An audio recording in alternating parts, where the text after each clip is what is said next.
گلے ملتے ہوئے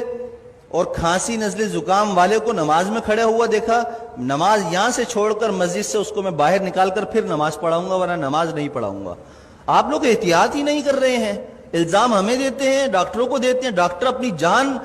جو ہے نا ان کی عذاب میں آئی ہوئی ہے، مر رہے ہیں ڈاکٹر، ان کو وینٹیلیٹر نہیں مل رہے ہیں۔ آپ لوگوں نے کھیل بنایا ہوا ہے کرونا کو۔ بھائی یہ کرونا ختم ہونے والی چیز نہیں ہے، 5 سال تک ختم نہیں ہوگا، یہ آپ کو میں بتا دوں، لکھ کر دے رہا ہوں میں آپ کو، یہ چلے گا ایسا ہی۔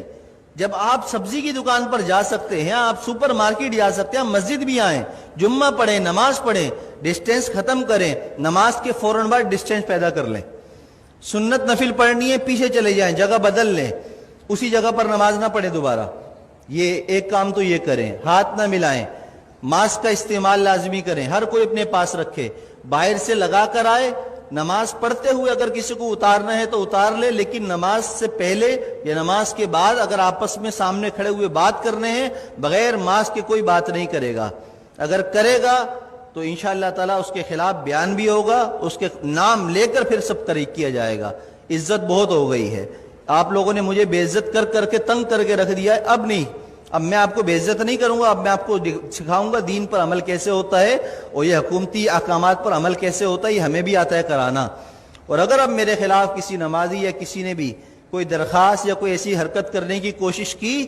تو میں نے وکیل سے بات کر لی ہے، پورے خاندان کو انشاءاللہ تعالیٰ اس کی نسلوں کو تڑپاؤں گا، قانون بھی استعمال کروں گا، اور وظیفے پڑھ کر اس کی نسل کے لیے بد دعائیں بھی کروں گا،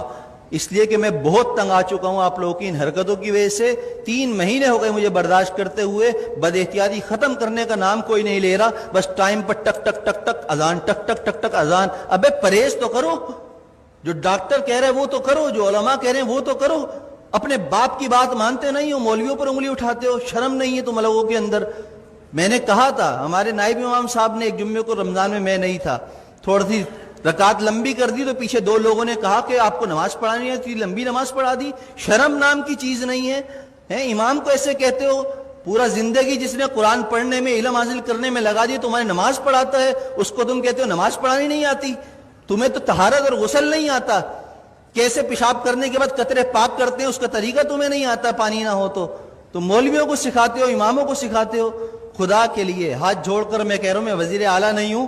کہ کرپشن کر کے ہاتھ جوڑ رہا ہوں آپ کے سامنے، میں امام ہوں، میرا کردار آپ کے سامنے ہے۔ 7 سال ہو گئے، میری ساری نمازیں، سب کچھ، کسی نماز میں اگر میں نہیں ہوں تو اس کی کوئی نہ کوئی شرعی عذر ہوتا ہے میرے پاس، لیکن وہ عذر پیش کرنا میرا آپ کے سامنے نہیں ہے، میں آپ کے سامنے پیش کروں، اللہ کے سامنے پیش کر دیتا ہوں، میرا دل صاف ہے، مجھے ضرورت نہیں اپنی صفائیاں دینے کی۔ لیکن احتیاط کیجئے، عمل کیجئے، جمعے کی نماز بھی مل کر کھڑے ہو کر پڑھیے اور فوراً جدا ہو جائیے، دور کھڑے ہو کر سنتیں پڑھیے، اور عصر کی نماز سے ماسک کا اہتمام کیجئے،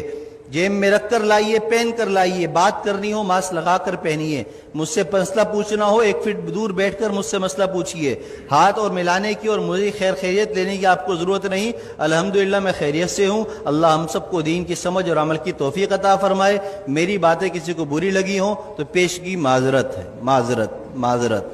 جزاک اللہ خیر۔